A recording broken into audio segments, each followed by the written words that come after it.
যে বহু জাতি ধ্বংস হয়ে গেছে এই ধর্ম নিয়ে বাড়াবাড়ি করার জন্য। আর না হলে আমরা রমজানের পরে আরো বৃহত্তর কর্মসূচিতে মাঠে নামবো। আওয়ামী লীগের সেক্রেটারিকে, আওয়ামী লীগের দলের পরিচয় কি আছে?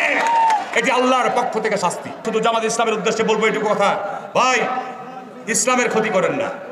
আপনাদের ব্যাপারে এদেশের শীর্ষ আলেমরা বলেছে জামাত ইসলাম কোন ইসলামিক দল না। জামাত ইসলাম ধর্মকে ব্যবহার করে রাজনীতি করে, যে কারণে আজকে শীর্ষ আলেমরা বলে এটা ধর্ম ব্যবসায়ী। আমি অনুরোধ করবো আপনাদেরকে যে দয়া করে ফিতনা তৈরি করেন না। ফিতনা হচ্ছে হত্যাকাণ্ডের চাইতেও বড় অপরাধ, আল্লাহ পাক কোরআনের মধ্যে বলে দিয়েছে। সুতরাং এই ধর্ম নিয়ে বাড়াবাড়ি করেন না। আল্লাহ কোরআনেই বলে দিয়েছে যে বহু জাতি ধ্বংস হয়ে গেছে এই ধর্ম নিয়ে বাড়াবাড়ি করার জন্য। দয়া করে আপনাদেরকে অনুরোধ করবো ধর্মকে নিয়ে বাড়াবাড়ি করিয়েন না।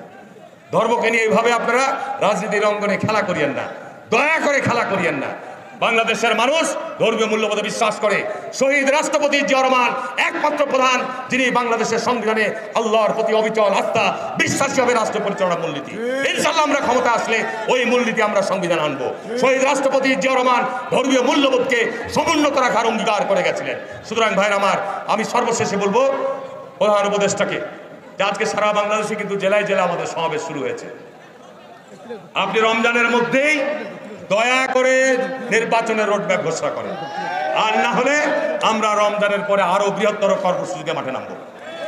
আমরা যদি এই সরকারকে অসহযোগিতা করি 24 ঘন্টা থাকতে পারবে ভাই? পারবে? তো সুতরাং আমরা অনুরোধ করব, জেলা প্রশাসনকে অনুরোধ করব, পুলিশ প্রধানদেরকে অনুরোধ করব যে আপনারা আপনাদের অতীত যে কর্মকাণ্ড, অতীত যে চরিত্র, সেখান থেকে বেরিয়ে আসুন। বাংলাদেশের মানুষ গণতন্ত্রের ব্যাপারে অত্যন্ত সংগ্রামী। সুতরাং বাংলাদেশের মানুষ আইনের প্রতি শ্রদ্ধাশীল। আমরা চাই, জাতীয়তাবাদী দল চাই যে বাংলাদেশ একটি সুন্দর ভবিষ্যতের দিকে এগিয়ে যাক। এই জন্য আমরা সহযোগিতা করব আপনাদেরকে। আপনারা যারা সরকারে আছেন, সরকারকে উপলব্ধি করান যে ভিন্ন পথ খুঁজিয়েন না। ভিন্ন পথ যদি খুঁজতে যান, বাংলাদেশ আবার আগুন জ্বলে উঠবে।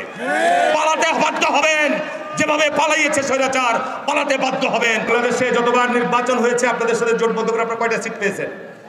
নির্বাচনটা হতে দেন না কেন? জাতীয় নির্বাচনটা হোক। বাংলাদেশে 300 আসনে কয়টি আসন পান সেটি আমরা দেখব। আমি চ্যালেঞ্জ দিয়ে বলে যাচ্ছি, এই রাজশাহী বিভাগে এই জয়পুরহাট বলেন, বগুড়া বলেন, নওগাঁ বলেন, একটা সিটও তাদের কপালে চলবে না। কি ঠিক না বেঠিক বলছি ভাই আমার? এটি তো জ্বালাপোড়া হওয়ার কথা না। আপনি নির্বাচন করবেন, জামাত ইসলাম করবেন, করেন না কেন, অসুবিধা নাই। আপনি আমাকে নিয়ে সমালোচনা করবেন, আমি আপনাকে নিয়ে কথা বলবো না? কি বলবো না? বলবো না বলেন। আমার নেতা জিয়া রহমান, এই যে পাশে ছবিতে আমরা দেখি, তিনি আমাদের আদর্শ, তিনি আমাদের নেতা। এই উপমহাদেশ শুধু নয়, স্মরণকালের মধ্যে জিয়া রহমানের মতো নেতা আবির্ভাব হবে কিনা আমি জানি না। জিয়া রহমানের চরিত্র, জিয়া রহমানের দেশ গঠন, জিয়া রহমানের নৈতিক দর্শন, এটি আমাদের জন্য একটি বিরাট নিদর্শন। আল্লাহ পাক কোরআনের মধ্যে বলছে, হাদিসের মধ্যে বলছে, কিয়ামত পর্যন্ত তোমাদের জন্য নিদর্শন আসবে। এই নিদর্শনের মধ্যে অন্যতম নিদর্শন দেখেন, বাংলাদেশের স্বাধীনতা সংগ্রামের প্রেক্ষাপট তৈরিতে শেখ মুজিবের ভূমিকা ছিল। কিন্তু শেখ মুজিব যেদিন মারা যায় 32 নম্বর ধানমন্ডিতে, সেদিন কেউ ইন্নালিল্লাহ পড়ে নাই। কি ঠিক না বেঠিক বলছি? পার্লামেন্টে তখন সমস্ত এমপি আওয়ামী লীগের। ওই 32 নম্বর ধানমন্ডিতে রক্তাক্ত শেখ মুজিবের লাশ কেউ দেখতে যায় নাই। কি ঠিক না বেঠিক বলছি? আর আমার নেতা, এই দেশের মানুষের নেতা, 100 কোটি মানুষের নেতা শহীদ রাষ্ট্রপতি জিয়া রহমান যখন তাকে মেরে ফেললো আপনার চট্টগ্রামে, সেদিন কি আমরা বসেছিলাম? সারা বাংলাদেশের মানুষের চোখে পানি, কৃষকের চোখে পানি, শ্রমিকের চোখে পানি, ছাত্রের চোখে পানি, শিক্ষকের চোখে পানি, সারা বাংলাদেশের মানুষের চোখে পানি। কি ঠিক না বেঠিক বলছি? বছরের পর বছর দেশের আলেম ওলামারা তার রুহের মাগফিরাত করে দোয়া মাহফিল করেছে। স্মরণকালের বৃহত্তম জানাজা হয়েছে। কোন কোন দল ক্ষমা করে দিচ্ছেন। কে ক্ষমা করার দায়িত্ব দিয়েছে? আমি আমার স্বজনকে হারিয়েছি, গুমের শিকার হয়েছে আমার স্বজন। আমি আমার নেতা কর্মীদেরকে হারিয়েছি, তার পরিবারকে মাফ করে দিয়েছে? কে আপনাদেরকে দায়িত্ব দিয়েছে? বাংলাদেশে আর একটি রাজনৈতিক দল সম্পর্কে না বললেই নয়, যারা 1971 সালে বাংলাদেশের মানচিত্র পতাকার বিরুদ্ধে দাঁড়িয়েছিল, যারা বাংলাদেশের এই মানচিত্র পতাকার বিরুদ্ধে দাঁড়িয়ে সেদিন বলেছিল যে একমাত্র জামাত ইসলাম আর পাকিস্তান সেনাবাহিনী দেশপ্রেমিক, এই 50-52 বছর পর আবার তারা একই উচ্চারণ করছে। তারা ক্ষমতা যাওয়ার সুশ্রী দেখাচ্ছে। আরে ভাই, 40 বছর পর, 50 বছর পর শহীদ রাষ্ট্রপতি জিয়া রহমান বাংলাদেশে জামাত বহুদলীয় রাজনীতির প্রবর্তন যখন করলেন, জামাত ইসলাম রাজনীতি করার সুযোগ পেয়েছে। আমরা গত 40 বছর এই জামাত ইসলামের সাথে হয় জোটভুক্ত আন্দোলন করেছি, না হয় একসাথে নির্বাচন করেছি, যুগপৎ আন্দোলন করেছি। বন্ধুরা আমার, আপনাদের দৌড় কতটুকু আমরা জানি, জনগণের মধ্যে আপনাদের অবস্থান আমরা জানি। কিন্তু আজকে যখন আপনারা বিএনপির সিদ্ধান্তের বাইরে বাংলাদেশকে যখন জাতীয়তাবাদী শক্তি চাচ্ছে, দেশে একটি স্থিতিশীল অবস্থা ফিরে আসুক, দেশে একটি গণতান্ত্রিক যাত্রা শুরু হোক, দেশের মানুষ 15 বছর 16 বছর থেকে নির্বাচনের মধ্য দিয়ে সরকার গঠন করতে পারে নাই, তখন আপনারা বলছেন আগে সংস্কার শেষ করেই আগে স্থানীয় নির্বাচন দিতে হবে। আমি আপনাদের কাছে প্রশ্ন রেখে যাচ্ছি, এই জয়পুরহাটের মাটিতে দাঁড়িয়ে বলছি, এই বাংলাদেশের এই জয়পুরহাট জেলায় ইউনিয়ন পরিষদে কি ভাই আমাদের কোনো চেয়ারম্যান আছে? একটাও নাই। তাহলে আপনাদের স্বার্থ কি, উদ্দেশ্য কি? এখনো যারা ওই চেয়ারম্যানের চেয়ারে বসে আছে, বাংলাদেশে শতকরা সারা বাংলাদেশে 4,500 ইউনিয়ন পরিষদের মধ্যে শতকরা 98 ভাগই হচ্ছে নৌকার বিদ্রোহী প্রার্থীরা।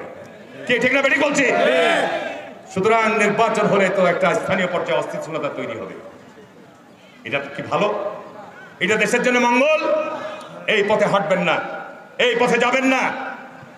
এখানে অনেকেই বলছেন ভাই আজকে আমার বক্তব্য নিয়ে কিছু বললেই জামাতের আলেমরা বলে যে হারুন আলেম বিদ্বেষী হয়ে গেছে, হারুন নাস্তিক হয়ে গেছে, হারুনের জানাজা পড়ানো যাবে না। এই সমস্ত জামাতি আলেমরা যেভাবে বক্তব্য দেয় আমি বিস্মিত এবং হতবাক। আমি 18 সালের পার্লামেন্টে ছিলাম, এই বাংলাদেশে তাফসির বন্ধ করেছিল। পার্লামেন্টের বক্তৃতা শুনে দেখেন, তাফসির বন্ধ করার বিরুদ্ধে আমি কঠোর সমালোচনা করেছি। পার্লামেন্টে এই আলেম ওলামাদের বিরুদ্ধে যে জুলুম নিপীড়ন হয়েছে তাদের বিরুদ্ধে আমি ওই শেখ হাসিনার রক্তচক্ষুর সামনে কথা বলেছি। কি ঠিক না বেরিয়ে বলছি ভাই আমার?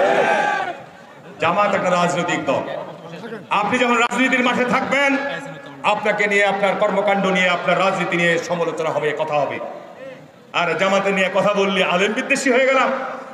আজকে আমার ওখানে আজহারি সাহেব গিয়েছেন, আমি কয়েকজন আলেমের আজকে বক্তৃতা শুনলাম যে আমার গ্রামের বাড়ি থেকে একদম আমার পাশে 100 গজ দূরে, 200 গজ দূরে আমাদের পৈতৃক বাগানে সব জায়গায় মহাপিল করছে। ওনারা বলছেন যে হারুনের বুকের উপর আজহারি মিটিং করে 30 লাখ, আরে ভাই করে 50,000 লোকের জমাইতে জায়গা হবে না, আমবাগানের মধ্যে মিটিং।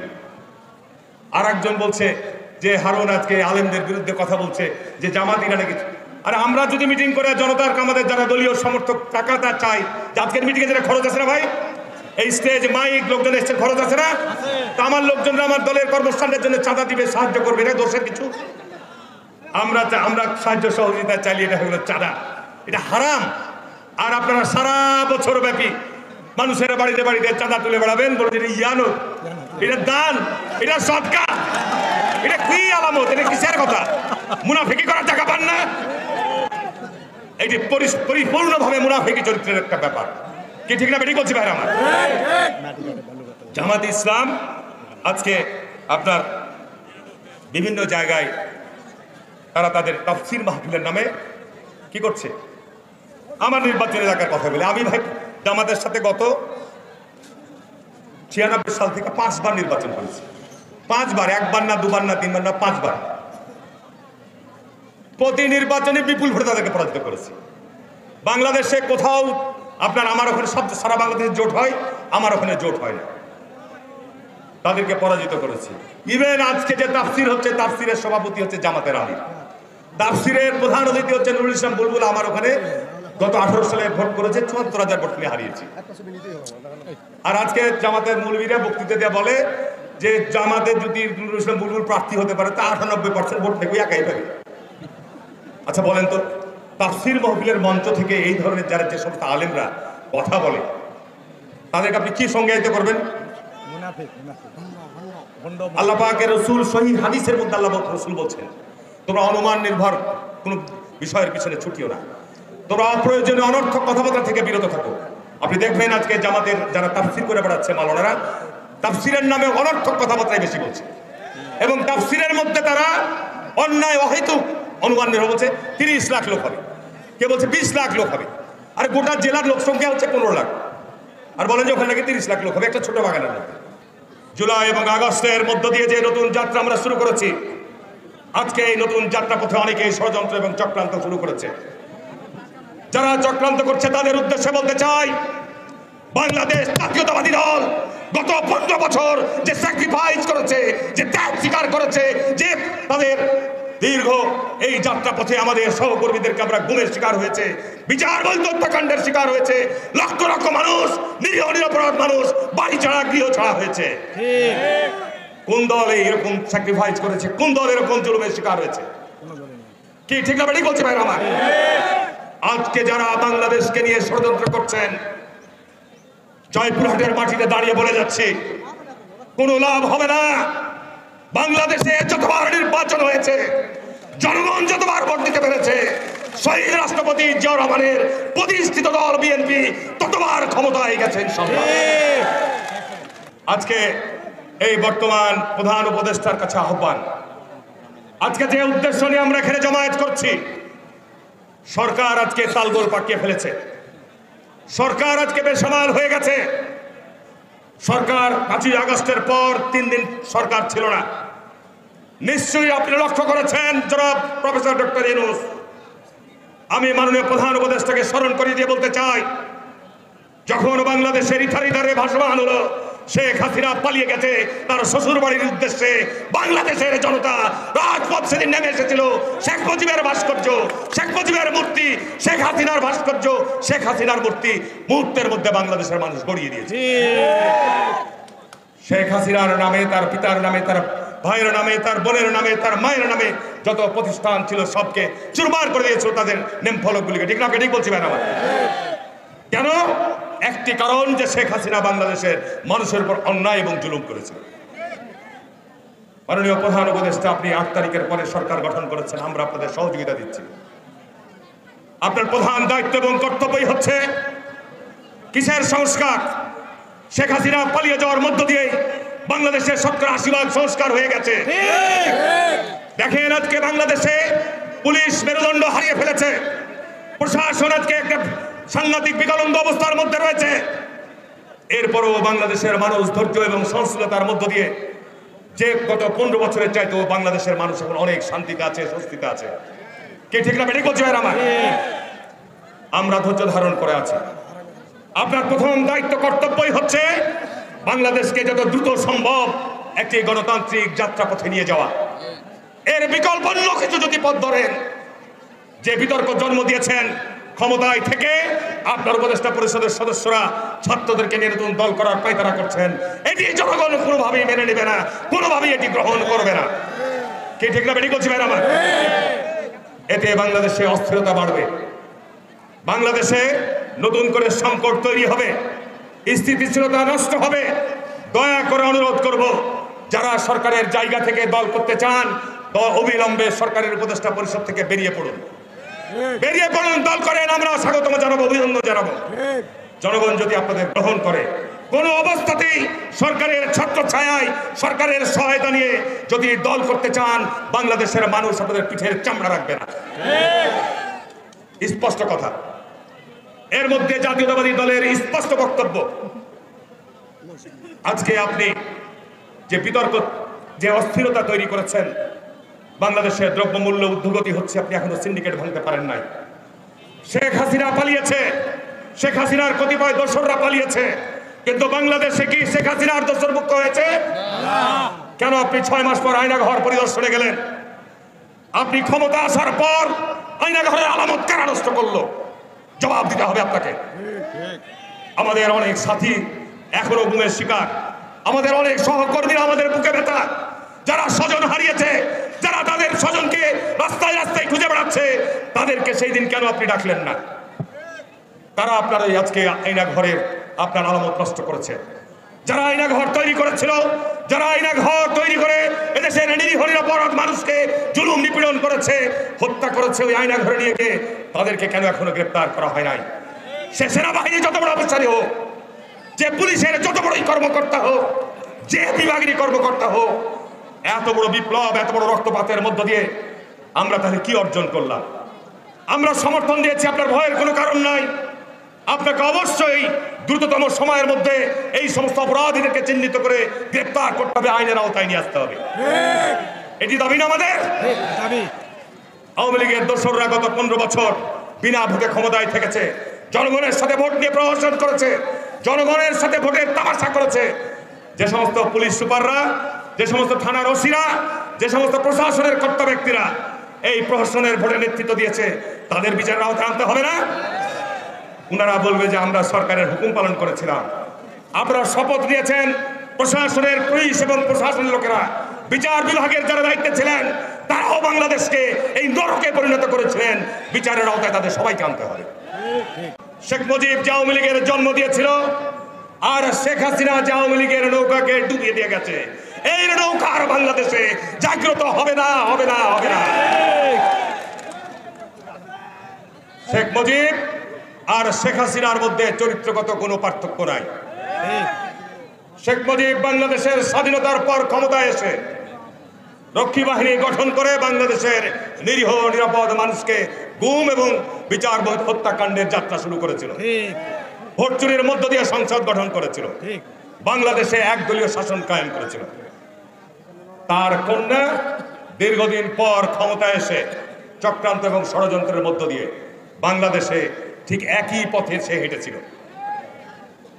বাংলাদেশে গত 15 বছরের মধ্যে জয়পুরহাট জেলা, আর আমি যে জেলার সন্তান, এই রাজশাহী বিভাগের মধ্যে সবচাইতে নিপীড়িত জনপদ ছিল এটি।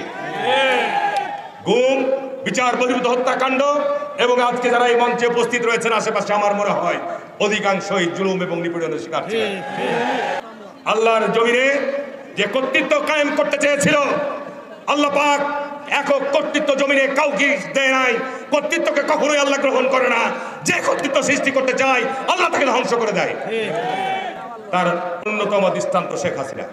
শেখ হাসিনা বাংলাদেশের এমন কোন জনপদ নাই, এমন কোন শ্রেণী নাই, এদেশের আলেম ওলেমা থেকে শুরু করে, এদেশের ধর্মপ্রাণ মানুষ থেকে শুরু করে, এদেশের খেটে খাওয়া মানুষ থেকে শুরু করে সর্বশ্রেণীর মানুষ জুলুম এবং নিপীড়নের শিকার হয়েছিল। বাংলাদেশের মানুষের বৈষম্য শুধু নয়, সকল অধিকারকে পদদলিত করেছিল।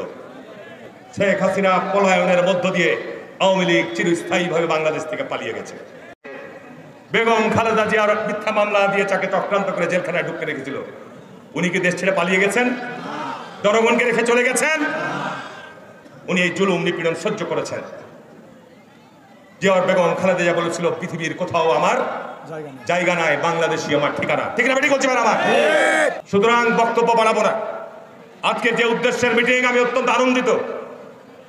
আমি মাননীয় চেয়ারপারসন জনাব তারেক রহমানের কাছে আমি সংবাদ দিতে চাই যে বহুদিন পর আমি যে জয়পুরহাটের মাটিতে মিটিং করে গেলাম, মঞ্চে আজকে সকলে শপথ নিয়েছে যে জয়পুরহাটের মাটি বিএনপির ঘাঁটি, আমরা সকলে ঐক্যবদ্ধভাবে কাজ করব। এই জেলার সম্মান এবং মর্যাদা হচ্ছে ধানের শীষ। এই জেলায় জিয়া রহমান এমপি করে গেছিলেন, আব্দুল আলিম চাচাকে, আমার সাথে উনি এমপি ছিলেন। ওনার কাছ থেকে জিয়া রহমানের অনেক স্মৃতি বিজড়িত কথা শুনেছি। তাকে অন্যায়ভাবে শেখ হাসিনা তাকে হত্যা করেছে। কি অন্যায়, কি জুলুম! শেখ হাসিনা আপনি বলতেন সে তারে, আজকে ওয়াহিদুল কাদের বলতো যে বিএনপির কে নেতৃত্ব দেবে। আজকে ভাই আওয়ামী লীগের সভাপতিকে, আওয়ামী লীগের সেক্রেটারিকে, আওয়ামী লীগের দলের পরিচয় কি আছে? এটি আল্লাহর পক্ষ থেকে শাস্তি। এই বিএনপির প্রতি তারা যে অন্যায় অবিচার করেছিল, যে তারা বেইনসাফি কথাবার্তা বলতো, ইনকার করত, উপহাস করত, আল্লাহ তার শাস্তি নামিয়ে দিয়েছে আওয়ামী লীগের।